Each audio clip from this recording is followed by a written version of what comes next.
ગુજરાતમાં લગ્ન નોંધણીના નવા નિયમો લાવવાનો સરકારે નિર્ણય જાહેર કર્યો। તેવામાં જ ગાંધીનગરના કરોલી ગામની યુવતી અને કઠવાડાનો વિધર્મી યુવક લગ્ન કરવા માટે મક્કમ છે। 27 વર્ષીય સલીમ અને કરોલીની યુવતી લગ્ન કરવા માટે અમદાવાદની મેટ્રો કોર્ટમાં પહોંચ્યા। તેમના લગ્નના વિરોધની શક્યતા પહેલેથી જ હતી, એટલે વિધર્મી સલીમે ચાલાકી વાપરી યુવતીને વકીલના કપડાં પહેરાવીને કોર્ટમાં લવાઈ, જેને લઈ પરિવારજનોએ આકરો વિરોધ નોંધાવ્યો। પરિવારજનોએ આક્ષેપ છે કે મુસ્લિમ યુવક તેમની છોકરીને શરદ પૂનમની રાત્રે ભગાડી ગયો। તેમની દીકરી કોલેજમાં અભ્યાસ કરે છે અને તેઓને આશંકા છે કે છોકરાનું યુવતી પર દબાણ છે।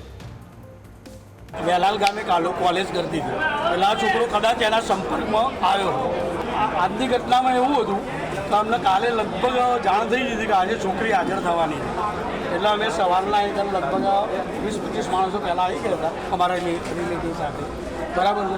અને સૈયદ સાહેબ દરરોજ 11:15 જ આવે, એના બદલે આજે વચ્ચે સૈયદ લગભગ 9:30 હાજર થઈ ગયો હતો અને એને બિનકાયદેસર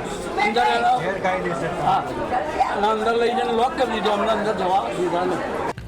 ઘટનાને લઈ મેરેજનું રજીસ્ટ્રેશન થઈ શક્યું નથી અને યુવક યુવતીને ચુસ્ત પોલીસ બંદોબસ્ત સાથે કોર્ટમાંથી દહેગામ નજીક બહિયલ પોલીસ સ્ટેશન ખાતે લઈ જવામાં આવ્યા।